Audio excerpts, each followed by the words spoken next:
What's up, guys? What's going on? This is RJ Game News USA here, and today we're going to talk about WWE Crown Jewel. Now, for those of you that don't know, that is the event that takes place in Perth, Australia. It's starting to become an annual event, and typically it has a really raucous crowd. It's probably my favorite of all the international events, which I usually I'm critical of. However, it actually worked out to my favor today because it was on so early in the fucking morning, it didn't actually take away from watching college football. Now, it does come with some gripes and complaints. For example, I don't like 2, 3, 4 minute ads between matches. You already pay $30 for a PLE, yet here we sit having to watch fucking commercials. Yeah, they don't interrupt the action quite like Raw or SmackDown, but still, that's an issue I want to get out of the way.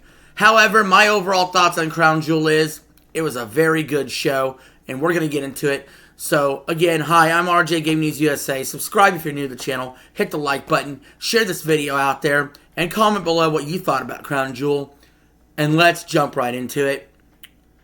So, I just got to go match for match. Like, that's sort of how this review is going to have to be done. And I'm going to give each match a letter grade. However, at the end of the event, I'm going to give a score out of 10 to decide how good was this pay-per-view. Alright? So we're going to start off with the opening match. It was Roman Reigns versus Bronson Reed in an Australian street fight. I did think there was some goofball moments, cringe moments in this match. And including, Roman Reigns throwing a rugby football and the cricket bat. And it got a little too cringe for my liking there. However, I did enjoy the ending.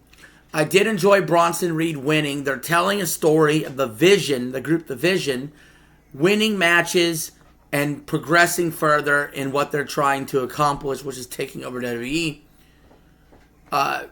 Jey Uso spearing Roman through the table could set up later storylines, and it actually leaves a little intrigue about, wow, what could happen next, which is what matches should do.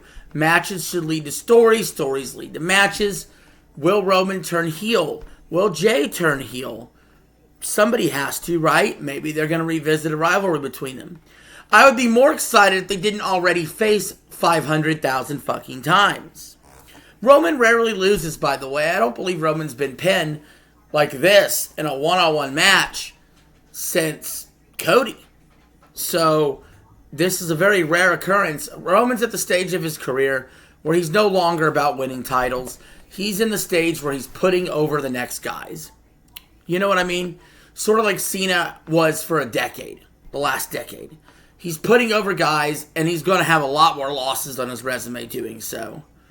Because he's at the later stages of his career now, where he's past the prime of Roman, and now it's about making others look good. And with that being said, I think overall, I got to give this match an A-. The minus being the cringe parts of it with the rugby balls. But other than that, that's an A. So that's an A-. Next up, we have Tiffany Stratton versus Stephanie Van Kier for the Women's Crown Jewel. I think this is a fresh, exciting new rivalry that could be budding because we know Tiffany Stratton's the standard. She's 17-0 in 2025. She's been champion 281 days. And although I would have liked to see her remain heel, even as a face, she's doing great. She just is it. She's the standard in this industry now. And it's nice to see her and Stephanie Van Kier stepping up to the plate, taking the mantle from a Rhea and a Becky and a Charlotte and those wrestlers. They're next up. You know what I mean? They're next up. And Stephanie Van Kier, though, won the match. And I gotta say, I kind of disagree with the result. Like, yes, I think Tiffany Stratton, where would she go after this? I get it. She's already been the stage of putting over somebody else now a little bit, Stephanie. But I have a problem with Stephanie Van Kier. Everybody instantly loves her. I think WWE sees her as Rhea Ripley 2.0. Now, but there's a little bit of an issue there. And when I say this, some of you all are going to say I'm racist. Some of you all are going to assume that I don't know what the fuck I'm talking about. But let's tell the truth. Let's be honest. She can never be the top girl in the company because she doesn't speak good English. I know. That's a crazy thing to say in 2025, right? That's a cancelable offense. But the truth of the matter is this. She's more in the Io Sky bucket of things. Where no matter how great she is in the ring, same thing as Asuka. No matter how great Asuka or Io Sky was in the ring, how many titles they win, how many matches they win, they have a hard ceiling. A hard ceiling because they don't have the promo skills. So it's a great night for Stephanie Van Kier, but she needs to be really careful about how she treats her character as well. She smiles too much. She comes out as the fucking devil, but she smiles all the time. She's smiling and smiling. And what was up with her and Triple H after the match? Did Triple H think he was hugging Stephanie McMahon? Because my God, those hugs were long-lasting hugs. Those hugs were very, very, I'm not going to say adultery or anything, but I feel like that was a bit much there. Also, like I said, it doesn't do well to protect her character. Her character, why is her character the devil? Can anybody explain this to me, okay? We're just cheering for people that look cool or look good, or we like the flips and the dives, wrestler A, wrestler B. Nobody here was a heel, even though Stephanie Van Kier did a heelish move when Tiffany Stratton stuck her hand out. Why is it we don't have proper heels and faces anymore? The crowd just cheers for everybody. Everybody gets to cheer except the few heels in the company that are actually heels. And even then, they still get their songs sang, like Seth Rollins. So, what are we doing? What story have we told? And honestly, that alone has to drop this to a B. When you consider all the things around it, it was a fine match, but just fine. It's a B. It'll never be A worthy because you're not telling a story.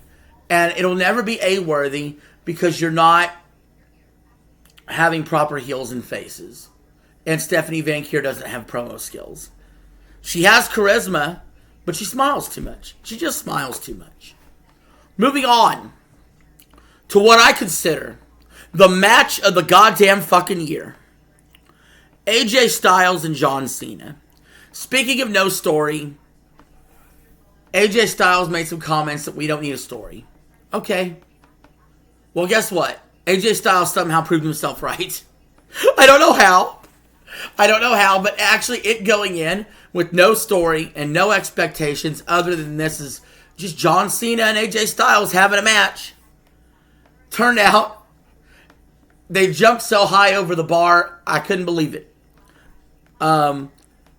Literally, they spammed everybody's finishers.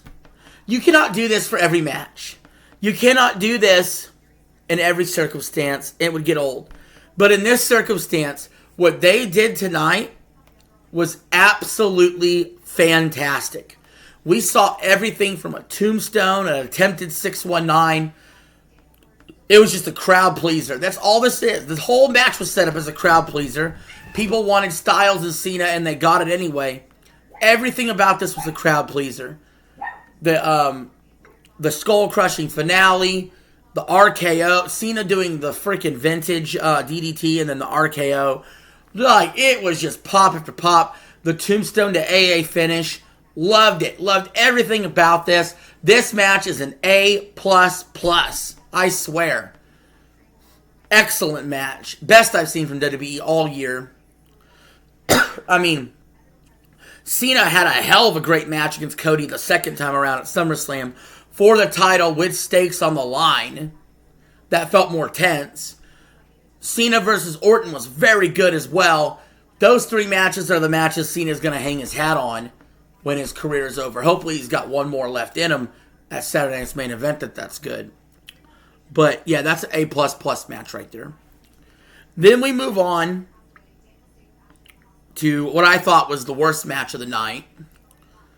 Rhea Ripley and Io Sky defeated the Kabuki Warriors.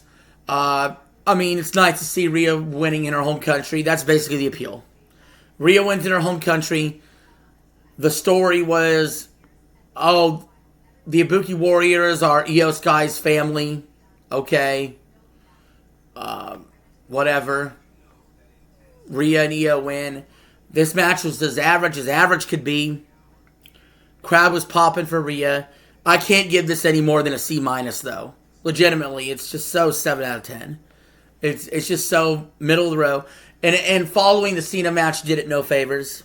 In fact, I would argue that the first 3 matches of this pay-per-view were pretty good, right? And we had a pretty good cadence of things happening.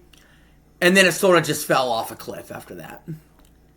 Because we get to the main event, and it's Seth Rollins and Cody Rhodes. And as good as they are in the ring, as much as they built up this match to mean something, like Seth Rollins is 0-3. And needs to win for the future of the company. And he was the proper choice to win for this. You know, he cheated with the ring. Heelish move, whatever. The thunder was completely stolen by Styles and Cena. That match should have went on last. It should have just went on last. Rollins and Cody should have been third. Should have been the third match on the show. The fact that it came after Styles and after Cena was really bad. The match itself wasn't bad. Watch it back. It's not bad at all. But I can't give it any more than a C. I can't. It just doesn't deserve any more than a C. It's just Cody and Seth again. Okay. You know, Cody Rhodes, why does he need to be champion? I don't even know at this point. What purpose is this even serving? Anyway, but overall, my experience of the show is very good. Especially that first, hour and a half. Up until the end of the Cena match. WWE put together 3/5 of a great show. At least.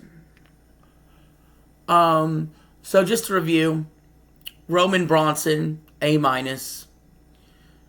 Stephanie Van Kier versus Tiffany Stratton. That's a B. Almost go B+ on that one. If Tiffany Stratton had won, I would have gave that a B+. And then, you know, like I said, Cena and Styles, literally, no joke, that's A++. It's not just A+, it's A++. Made the show. And then after that, C- for Rhea's match and C- for Cody C for Cody and Seth's match. But with that being said, guys, overall score, and don't try to sit there and do your little math and figure out what is that out of 10. I'll tell you my honest vibe. That show is an 8 out of 10 show. Crown Jewel, it's a weak 8. It's barely an 8. But it's an 8 out of 10. And that's because, honestly, the first half of it or so, first 3 matches, is 9.5, almost 10 territory. And the second half is very 6.5, 7 out of 10. You know what I mean? Last 2 matches.